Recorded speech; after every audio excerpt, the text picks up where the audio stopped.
So let us move to the next question. A train starts from rest and moves with a constant acceleration of 2 meter per second square for half a minute. The brakes are then applied and the train comes to rest in 1 minute. So if we begin with this question, the acceleration is constant, so we can use the three equations of motion. So acceleration is equal to 2 meter per second square, and it is accelerating for half a minute. So half a minute is implying that it is accelerating for 30 seconds. And then the brakes are applied and the train comes to rest in 1 minute time. So during this time, when the initial speed is 0 and it is accelerating for 2 meter per second square, so the distance covered is going to be half at square, because ut is 0. So half a t square, and we get 900 meter distance is covered during this time. Now the brakes are applied and the train comes to rest in 1 minute time. So during this time, the velocity attained by the train is equal to at, v equals u plus at, u is 0. So we say that the velocity attained is 60 meter per second. And now the brakes are applied and the train comes to rest in 1 minute time. So if the train is coming to rest, so this becomes the initial velocity for the braking time, that is 60 meter per second, and it is coming to rest in 1 minute time. So we mean to say that v equals u plus at. So from here we get acceleration as minus 1 meter per second square. So for after brakes are applied, the distance covered can be evaluated as v square equals u square plus 2as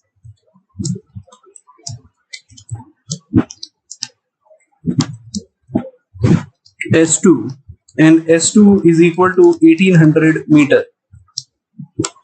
So the total distance covered can be written as S1 plus S2, that is equal to 2700 meters.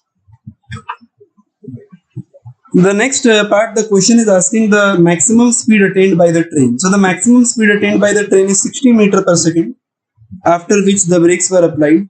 So 60 meter per second is the maximum speed attained by the train. And the next question is the position of the train at half the maximum speed.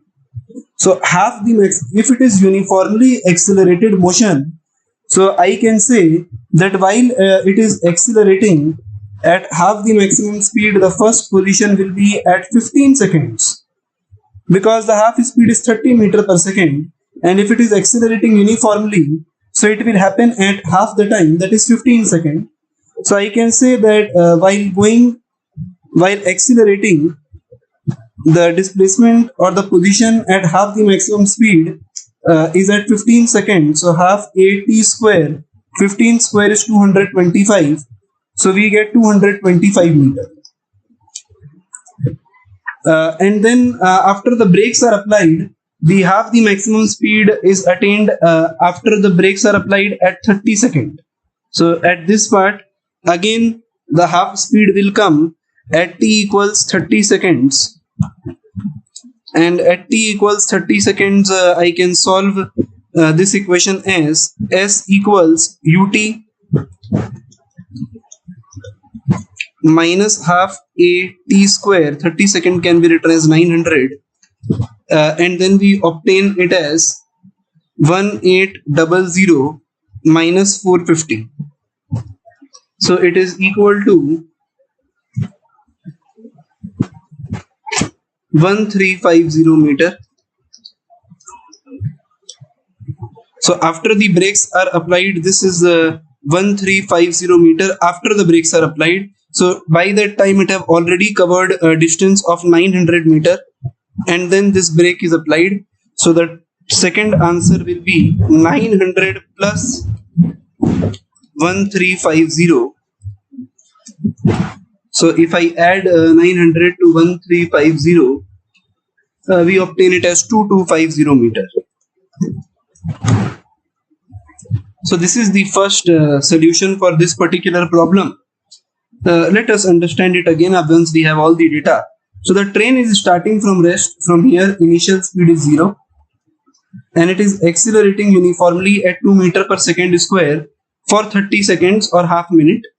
So in this time, the displacement is half AT square. So ut is 0, half AT square is 900 meter, and the velocity which it attains is 60 meter per second, which is the maximum speed attained. Now at this point, the brakes are applied and the train comes to rest in 1 minute time. So this time, this is going to serve as the initial speed, and the brakes are applied and it is coming to rest. The final velocity is 0 in 1 minute time.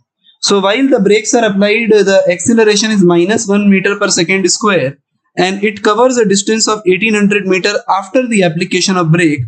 So the total distance covered is going to be 900 meter during acceleration and 1800 meter during retardation, that is 2700 meter. Now in the next portion, the question is asking the positions of the train at half the maximum speed. So while accelerating, the rate of acceleration is constant and it attained the maximum speed in 30 seconds. So it will attain half the maximum speed in 15 seconds. So displacement in the first 15 seconds, ut is again 0. So we are applying half AT square. So this equation we get 225 meter. Now after the brakes are applied, the retardation is taking place again at the constant rate. So the half the speed will again take place in the midway time, that is t equal to 30 seconds. So in 30 seconds, the displacement covered is ut plus half AT square. Now since acceleration is negative, we are putting a negative sign and we get 1350 meter. So this 1350 meter is after the brakes are applied, before which 900 meter distance is already covered. So we add 900 to this answer and we get 2250 meter. There is one more approach for this particular question. So I am showing you one more method for this particular question. We can understand this graphically. So let us draw a graph for this particular motion. The acceleration is constant. So the velocity will go on increasing. So we begin with the zero velocity. This is Vt graph which we are drawing. And it is accelerating with 2 meter per second square for half a minute. So half a minute can be written over here as 30 seconds. And in 30 seconds, it have attained a velocity of 80. Initial velocity is 0, so we just need to multiply a into t. That is 60 meter per second. So I need to draw a straight line because the acceleration is constant. So we are drawing a straight line. Now in another 1 minute, that is at 90 seconds, the particle is again, the train is again coming to rest. So we are drawing again a straight line like this. So now the question is asking the total distance covered. So from the graph, I can say that the total distance covered can be calculated by calculating the area under the graph, because the velocity time graph is not in the negative side. So the distance and displacement is going to be same. So we write it as half base into height for the triangular area, and on solving this we obtain 90 into 60 divided by 2, which is equal to 2700 meter. The maximum speed attained by the train is already mentioned in the graph, that is 60 meter per second. So for this particular question, velocity equals 60 meter per second is the maximum speed attained, V maximum. The position of the train at half the maximum speed. So for determining this position half the maximum speed, 30 meter per second, I can simply draw a dotted line like this at 30 meter per second. So this is the area which we need to discuss for the first answer, for the first position, and till this time is the area which we need to add to get the second position. So if I calculate till 30 meter per second, it is 15 seconds because it is uniformly accelerating. So at half the time it will attain the half the maximum speed. So till this area I am calculating S1, or the first position, half into base into height. So we get 225 meter.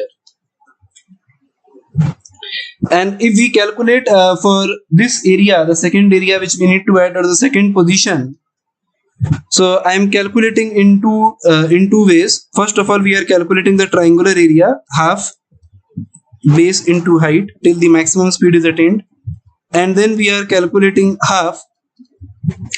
This time we are writing sum of parallel side. This trapezium, this is 60, this is 30, sum of parallel side into height. Now it is taking 30 to 60, 90, that is 60 seconds. So this is going to be 30 seconds. So I multiply this by 30. So on solving this, we obtain the second position where the particle is at half the maximum speed. So we can solve this out. 60 into 30 divided by 2 will give us 900 meter plus 90 into 30 divided by 2 will give us 1350 meter, and on adding both 1350 plus 900 we obtain 2250 meter. So this question can also be solved in a graphical way like this. Let us move to the next question.